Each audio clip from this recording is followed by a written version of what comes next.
to welcome It's the first time His the meeting has been Excellency held outside a capital this, city. with The topic of the four-day organisations forum like the is Chamber of government, Commerce unions and business. And in Commerce, his opening address, in the Governor-General Sir bicentennial Ian year Stephen praised than the here choice of in Newcastle Newcastle. as host city. And appropriate, it seems to me, for two reasons, both because of Newcastle's long history going back to the first decade of white settlement on this continent, and appropriate too because almost all of that long history has seen the concern of Newcastle with matters of trade, of commerce and of industry. Other prominent speakers today include John Hay, the President of the Australian Chamber of Commerce, John McBean, Vice President of the ACTU, and Brian Lowton, the Managing Director of BHP.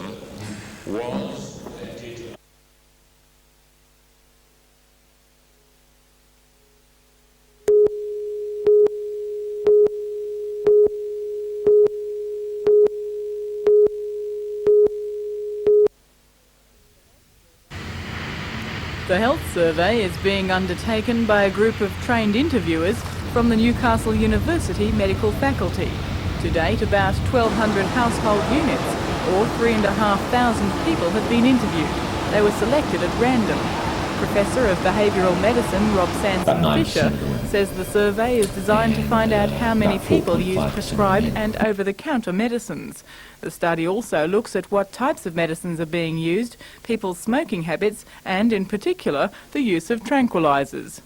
What we found so far in very preliminary data set is that about 9% of women are using tranquilisers and about 4.5% of the men that we've interviewed. And the university's survey shows older people are more inclined to use tranquilisers, often for problems with their nerves. Given that there is a big promotion and a push at the moment for people not to use tranquilisers, what do you think it says about GPs in prescribing them? I think GPs have a very difficult sort of role to play here. They get a lot of the people, somewhere about 20% of their people that come to see them will suffer some sort of psychological disturbance. General practitioners looking for a strategy which will reduce those individuals' burden of illness. Medication is most probably a strategy they'd use as a last resort. Preliminary results regarding the use of other medications are also surprising. About 35% of the population that we interviewed are consuming, over the last 4 days, are consuming medication which has been prescribed for them, and about 30% are consuming, over the last 4 days, are consuming over-the-counter medications. And of those interviewed for the study, 28% of women smoked and 32% of men. The Hunter Region study is the only one of its type in Australia, and it's also examining people's knowledge of various drugs and where people could be helped with other strategies to cope with their problems. A final report on the survey findings should be compiled early next year for publication in a medical journal. Belinda Borissow reporting for NBN News.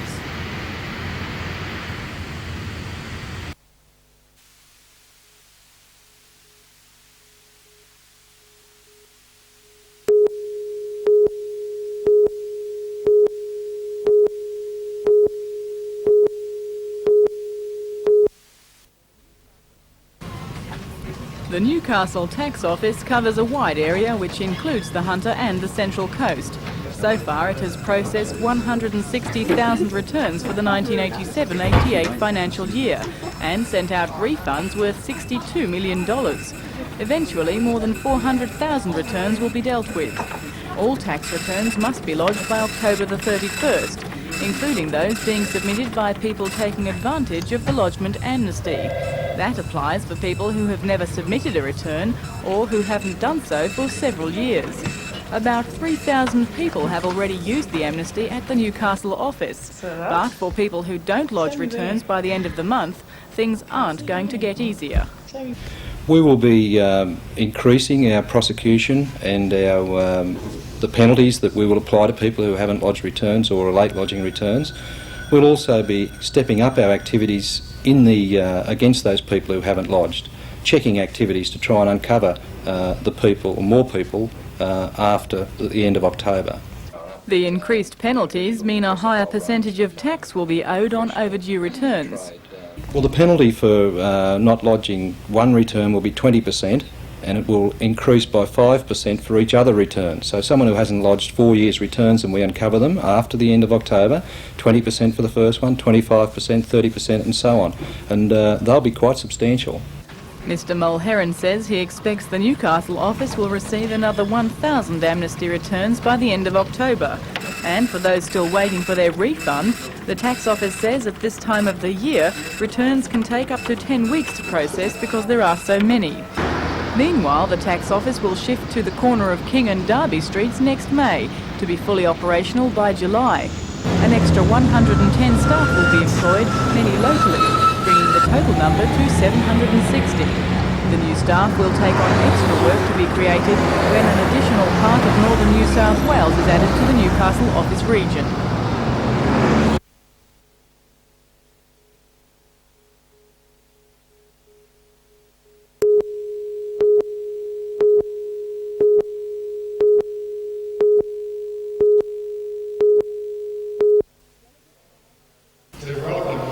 Delegates from 18 chambers of commerce, including 2 from New Zealand, have gathered in Newcastle. It's the first time the meeting has been held outside a capital city. The theme of the 4-day forum is governments, unions and business, putting Australia first. In his opening address, the Governor-General, Sir Ninian Stephen, said the choice of Newcastle as host city was an appropriate one, as it's the birthplace of Australia's export industry. Much of the day was taken up with general meeting formalities and the election of office bearers for the next 2 years. Like the new Australian Chamber of Commerce president is John Collins from New South Wales. Outgoing office bearer Andrew Hay, in his final speech, called for a more market-based economic system. He said we must strive for greater economic efficiency to protect our living standards, and this means radically reforming our labour market systems. By contrast, guest speaker John McBean, Vice President of the ACTU, strongly supported the centralised wage-fixing system. He said it would be folly to abandon it in favour of an enterprise bargaining system. Now, I take the view that the current system hasn't led to an inflexible labour market. I argue that the current system hasn't led to high labour costs, which again is put forward as a reason why we should move away from the centralised wage-fixing system. I'd argue that the current system has not seen an abuse of union power. But one of Australia's biggest employers, Brian Lowton, the Managing Director of BHP, said he was encouraged by recent reforms in the coal industry, which have brought about much-needed changes to work practices. This means significant and wise changes, including an extra day's production per week and the end of the compulsory 3-week Christmas shutdown. This may well be taken as another indication of a better informed and by that token more mature approach to economic realities. Meanwhile, tomorrow's big guns at the conference include Senator John Button and Opposition Leader John Howard. Helen Hughes reporting for NBN News.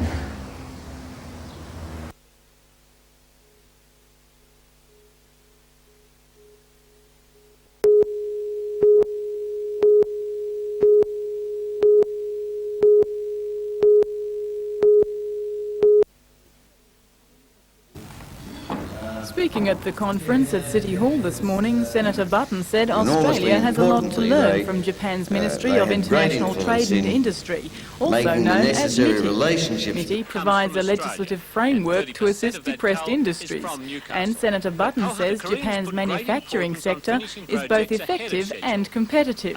He says MITI sees the value of taking a longer-term view of industrial development. I think they've always said, well, where are we going to be in 10 years' time? The Americans haven't done that, we haven't done that, and the Japanese have gained immensely from that capacity to look ahead. The Senator also stressed the need for cooperation in industry, saying often firms, managers and employees will determine success or failure, and at times he doesn't mind when management stands up to unions. There are always examples of bloody-minded industrial relations, but I think they're getting less and less. And that's a very good thing, and I think the top level of the Australian trade union movement really understands cooperative processes probably better than management. The Chamber of Commerce National Conference continues this afternoon. Other speakers today include Federal Opposition Leader John Howard, Opposition Leader in the Senate, Senator Fred Cheney, and New South Wales Farmers Association President Mike Tooth. Behaviour by unions. Sometimes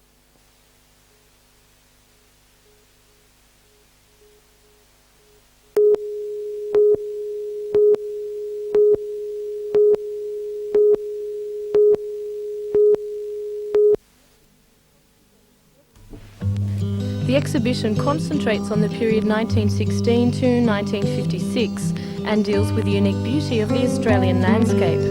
Many of the prints are of native flora and fauna, like this print, entitled Banksia Cobbs, presented to the viewer in its natural state. Her prints are decorative and colourful, concentrating on those rugged brown ochres and yellow hues which can be easily identified as Australian. None of her actual paintings are exhibited in this compile. Instead, they are prints which display her woodblock technique, such as Still Life Flowers, completed in 1916 and one of her earliest works. A strong Aboriginal theme flows, using the traditional style and colours of the Australian bush. All the prints are owned by the Australian National Gallery in Canberra and are on display in Newcastle till the 19th of next month. From there, they head to Perth.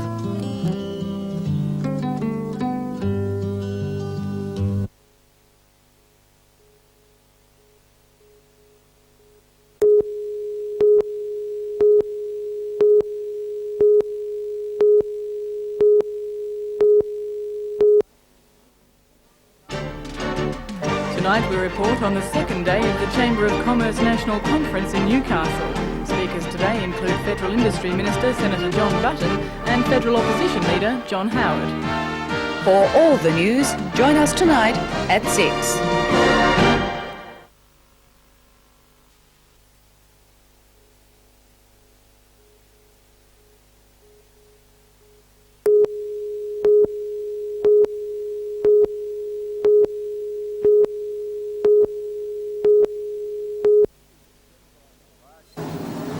The large entry list, headed by national champion George Tatnell, will include two 16-year-olds driving in full competition after special dispensation by the Minister of Sport and Recreation.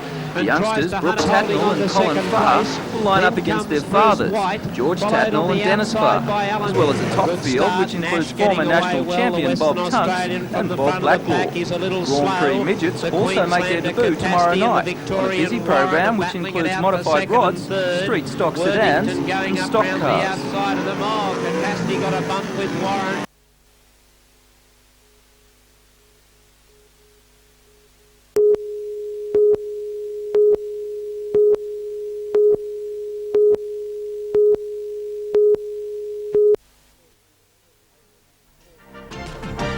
Four candidates will contest the state seat of Port Stephens with hectic campaigns in the next 2 weeks. At the close of nominations today, Labor's Bob Martin and Liberal Bob Scott had been joined on the paper by independents Innes Crichton and Arthur Dalton. For all the news, join us tonight at 6.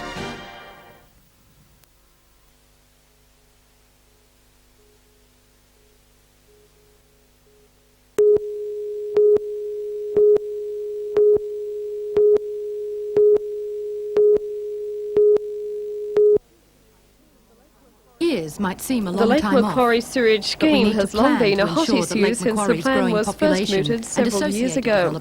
Residents were concerned about the effects on their environment, raising questions on just where the sewage scheme would be based and where the subsequent waste would be dumped. But with the area's population growing at a rapid rate and continuing to place more and more stress on the waterways, it was an issue that had to be addressed. Already concern had been expressed in recent times over the problems discharge was causing in the lake itself, with pollution and the chance of health risks at the back of many people's minds. But with the talk of a new larger scheme which would not only better service existing users, but expand to encompass many other areas previously not connected to any sewage system, there came many questions and in some cases outright opposition. Thus, a liaison committee was formed to talk with the community and examine its complaints and needs. And now the result of those talks has gone public with the release of the environmental impact statement. For the next month, interested folk will be able to see what the combined work of the Hunter District Water Board and the Public Works Department has resulted in. Today, a spokesman from the Water Board said he was confident opposition to the plan would be minimal. Certainly, it's taken the heat away from any particular area, with several new plans to be built in various spots and still other existing ones to be expanded, while those at West Walls End, Windale and Marmong Point will be closed. Also, all treated effluent will be dumped about 700 metres offshore from 9 Mile Beach at Belmont South. If the statement does meet with the expected minimal opposition, then it's possible work on the construction plans could begin early next year. Tracy Reid reporting for NBN News.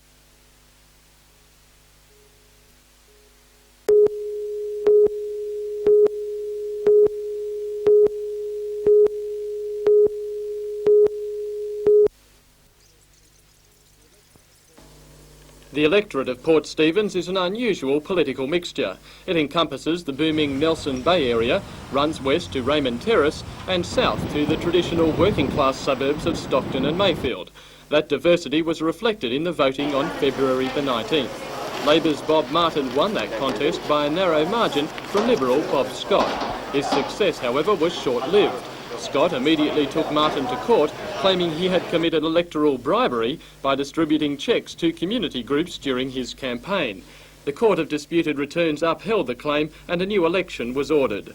At the close of nominations today, 4 candidates had thrown their hats into the ring. Bob Martin, Bob Scott and independent Arthur Dalton are recontesting the seat. Also on the ticket will be past Port Stephens Shire President Innes Crichton, who received a good start at the important raffle for ticket places. The candidates' names will appear on the ballot paper in this order. Number 1, Innes Crichton. Number 2, Bob Martin. Number 3, Arthur Dalton. Number 4, Bob Scott. Bob Martin was pleased with his second position and doesn't believe his lost court battle has damaged his chances of regaining the seat. And will you be handing out any government cheques this campaign?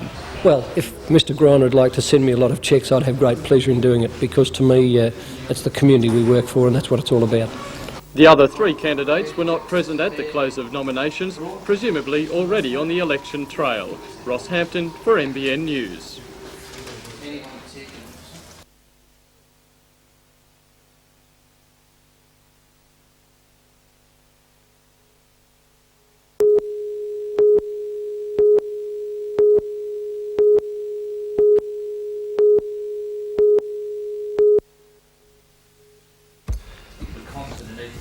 Mr Lowton is in Newcastle to attend the Australian Chambers of Commerce conference and inspect the multi-million-dollar improvements to BHP's Newcastle plant. In the past decade, the company has poured vast sums into updating the technology behind its steelmaking processes with dramatic results. The workforce of 5,500 now produces the same amount of steel as the plant used to, with almost twice as many employees. And with Brian Lowton at the helm, the company is set to continue in that direction. We have to continuously improve what we do and look to ways of doing better with less, and that means there'll be fewer people in the basic steel industry, but there'll be more highly skilled people. Mr Lowton was, however, optimistic about Newcastle's future as a steel city. He says industrial relations are now no barrier to growth, and if costs are kept down, the city should attract more manufacturing industries. So far as BHP is concerned, we've already cited one optional investment here, and that's the electrolytic manganese dioxide plant. We could have put that any place in the world. There is no good news, however, for the valley's troubled coal mines. BHP recently sold its Saxonvale mine and has reduced operations in its 3 other holdings. Mr Lowton says money will not be invested until that industry is again on the move. Well, we don't have any plans to sell anymore. We're concentrating on the job in hand, which is to get the costs down and the productivity up in the 3 operating mines as they presently stand.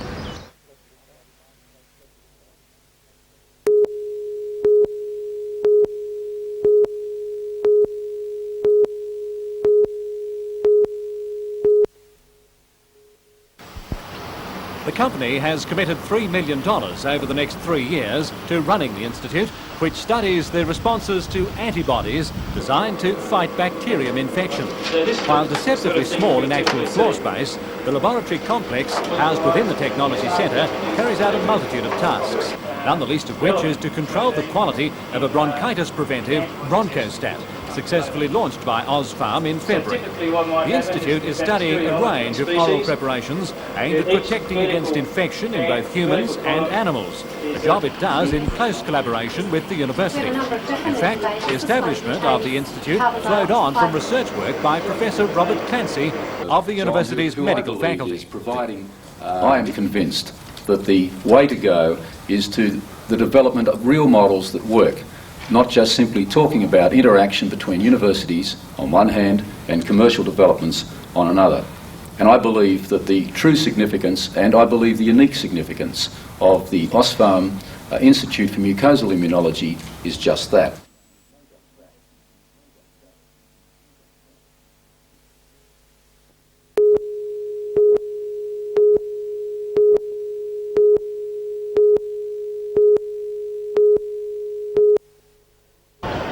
There were 40 different rafts of all shapes and sizes competing in 4 different classes, from the supermodels down to the Huck Finn. It was a real battle on the high seas, with some sailors coming off second best.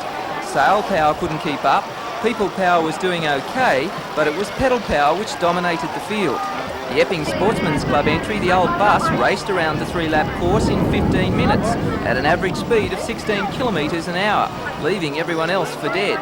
Back on shore, the landlubbers played and picnicked, and although some children had trouble keeping their parents under control, Children's Week must just be music to their ears.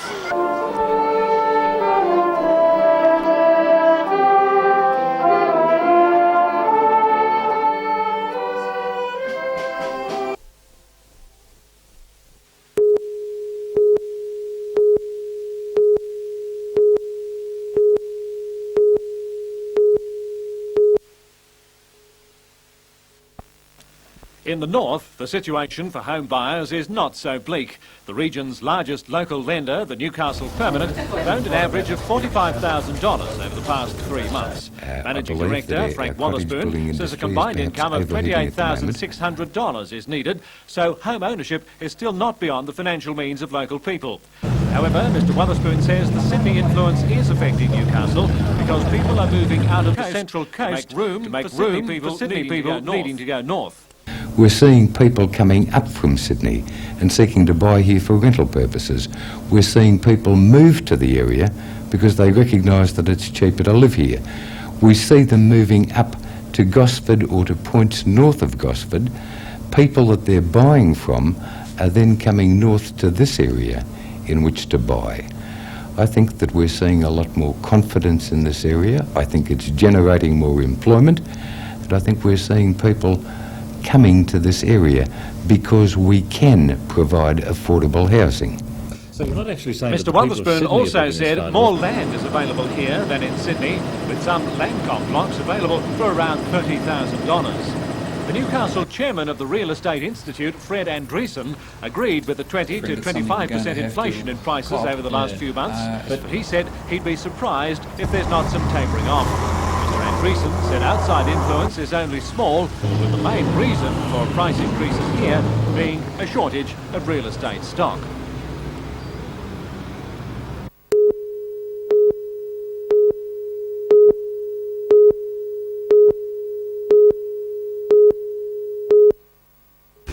Mr Sinclair was not campaigning.